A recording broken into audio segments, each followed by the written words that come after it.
Video game का एक tournament America में चल रहा था। ये मामला है जेक स्नोविले, फ्लोरिडा, यूएसए का 26 अगस्त 2018 की बात। एक कैफ़े जिसमें खाने पीने और अन्य एंटरटेनमेंट के साथ साथ ये टूर्नामेंट चल रहा था, वहाँ घटती है एक गोलीबारी की घटना जिसको अंजाम दिया उसी टूर्नामेंट में खेलने वाले एक शख्स ने, और इससे 2 लोगों की जान और एक उसकी जान गई। क्राइम, फाइनेंशियल, सेक्सुअल, साइबर, डूडला, ट्रू क्राइम स्टोरीज। हम बात कर रहे हैं 1993 में जन्मे डेविड केट्स की, जिनके पापा रिचर्ड केट्स नासा में काम करते थे और उसने अपनी पढ़ाई हाई स्कूल करी, यहाँ तक कि वो अपनी पढ़ाई को मुकम्मल करता हुआ साथ साथ वीडियो गेम खेलने का शौक़ उसके अंदर पैदा हो गया।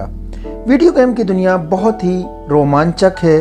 शायद 25 या 30 साल से ज़्यादा उम्र के लोग इसके बारे में कुछ नहीं जानते हैं। ये अपने आप में इतनी बड़ी दुनिया बन गई।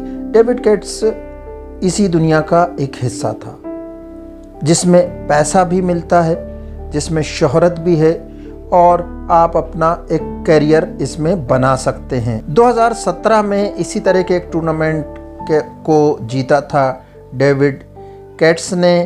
डेविड केट्स एक तकरीबन 24 साला नौजवान जो इस गेम का माहिर था, मगर उसके अंदर एक ख़ास बात थी कि वो अपना गेम बिल्कुल फ्लैट चेहरे के साथ बिना अपने इमोशंस या भावनाओं को दिखाए हुए खेलता था। अपने खेल में माहिर था। अपने जीतने पर वो अपने एक्सप्रेशन दिखाता था, पर वो अपने अपोनेंट के साथ हाथ मिलाना पसंद नहीं करता था। इसी ने इस पूरी घटना को अंजाम दिया और उस घटना को पूरे अमेरिका में आज भी याद किया जाता है, जिसकी वजह से 2 लोगों की जान गई, 10 लोग भयंकर रूप से घायल हुए और अंत में उसने खुद को भी गोली मार ली। क्या इसके पीछे कारण थे, इसको अभी हम जानेंगे थोड़ी देर बाद। डेविड केट्स को सम्मानित भी किया गया। ये अमेरिका में बहुत बड़ा टूर्नामेंट कहा जाता है। असल में वो इसमें खेल रहा था और वो हारा, और वहीं वो अपने लिए कुछ जो हथियार लाया था उन हथियारों के माध्यम से उसने ये पूरी घटना को अंजाम दिया। इसको कहा जाता था कि वो बिल्कुल भी अपनी भावनाएं प्रकट नहीं करता था। यहाँ पे आप देख रहे हैं मैसेजेस जो है वो एक कमेंटेटर के हैं जो कि इस तरह के प्रोग्राम में कमेंट्री कर रहे थे। वो कहते हैं कि ना वो गाली बकता है, ना वो दोस्त बनाना चाहता है, वो सिर्फ खेलना चाहता है। ये बात कही थी उन्होंने डेविड केट्स के बारे में। ये पूरा जो टूर्नामेंट है वो फ्लोरिडा के स्नोविले में आयोजित किया जाता है हर साल, और इसको बड़ी बड़ी कंपनियां स्पॉन्सर करती हैं। उसी में जब ये घटना घटी उस समय ये है उसका फुटेज, जिसमें थोड़ी सी देर को जिसको गोली लगी वो दिखता है, और फिर इसके पीछे गेम शॉट जो कि लाइव चल रहा था उसमें सुनाई देती है गोली की आवाज़। हमने इसलिए नहीं दिखाया है क्योंकि कॉपीराइट का मामला होता है, पर ये वीडियोस इंटरनेट पर उपलब्ध हैं। अब बात करते हैं कि ये पूरा घटनाक्रम जो हुआ उसमें वो अपने साथ हथियार लेकर आया था अपनी कार में, उसके बैग के अंदर थे। जब वो नॉकआउट हुआ यानी गेम से हारने की वजह से बाहर हो गया, तो वो बाहर गया और उसने ये शूट आउट को अंजाम दिया।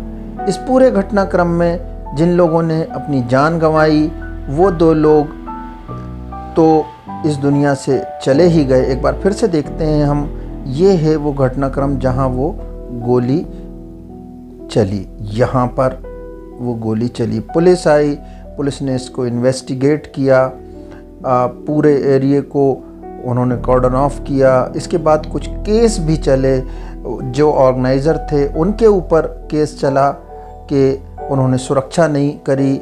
इवन जो इसके स्पॉन्सर थे उनके ऊपर भी बात आई कि उनकी अनदेखी की वजह से ये इतनी बड़ी घटना हुई। ये है वो स्थल जहाँ पे ये घटना घटी थी। एक बड़ा सा हॉल है और ये उसमें हताहत अपनी जान को गंवा देने वाले 2 लोग जो ख़ुद उसी डेविड कैट्स की तरह खिलाड़ी थे। ये रॉबर्टसन हैं, एक इनकी जान गई जिनकी की शादी हुई थी और एक छोटा बच्चा था।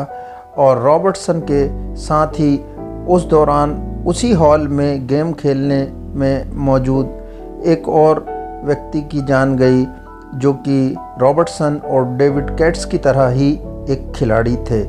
इनका जो नाम है वो है एली क्लेटन। 22 साल की उम्र इनका भी भविष्य था। ये भी बहुत अच्छे खिलाड़ी थे और इन्हीं ने हराया था। तो पहली गोली डेविड कैट्स ने इसी एली क्लेटन को मारी थी और दूसरी रॉबर्टसन को, जिसमें उसकी जान गई, और अन्य 10 लोगों को भी इस कैफ़े में जो घटना हुई थी वो इसमें है। दरअसल बात करते हैं कि ये सब हुआ क्यों। तो 2007 में जो डेविड कैट्स की माँ एलिजाबेथ कैट्स और पिताजी रिचर्ड कैट्स, इनके बीच में तलाक हुआ और ये तलाक का मामला इतने संभ्रांत परिवार में इस बच्चे के लिए हिला देने वाली घटना थी। हस्बैंड वाइफ के बीच में तलाक तो हो गया, पर यह बच्चा उस वजह से बटी हुई फैमिली में बंट के रह गया और उसके जो दर्द थे वो यहाँ तक पहुँचे कि माँ बाप में चाइल्ड की कस्टडी या उसकी कस्टडी लेने के लिए आपसी बहुत मुकदमेबाजी भी हुई। और इस मुकदमेबाजी में ये बात उभर कर आई कि डेविड कैट्स अपनी माँ के प्रति जो भावनाएं रखता था वो ये थी कि उसकी माँ उसको बात बात पर डांटती है। छोटी सी बात पे जब वो कोई बात ना सुन रहा हो या ऊंची आवाज़ में बात कर दे तो वो पुलिस को बुला लेती थी। इस आधार पे डेविड कैट्स ने ये जो अभी आपको दिखाई दे रहा है ये लिखित में जज से अपील करी थी कि मुझे अपने पिताजी के साथ रहने दिया जाए और मैं अपनी माता के साथ या अपनी मम्मी के साथ नहीं रहना चाहता हूँ। इसमें उसने इस बात को हाईलाइट किया था कि उसकी माँ असल में वो पीड़ित था डिस्थेमिया और अपोजिशनल डेफिएंट डिसऑर्डर से। ये दोनों बीमारियाँ साइकोलॉजिकल हैं, मानसिक हैं। इससे वो पीड़ित था और माँ बाप के बीच में तलाक के पीछे भी कहा जाता है यही कारण था। उसकी माँ चूँकि एक सख्त तरह का उसके लिए इलाज चाहती थी और उसको दवाएं देना चाहती थी, जबकि उसके पिताजी का कहना था कि ये उसकी इतनी गंभीर समस्या नहीं है। और यही उन पति पत्नी के बीच में तलाक। तो ये था पूरा अपराध का किस्सा। उम्मीद है आपको इस तरह के वीडियो पसंद आ रहे होंगे। आप अपने फीडबैक से हमें बताइए। देखने के लिए बहुत बहुत शुक्रिया।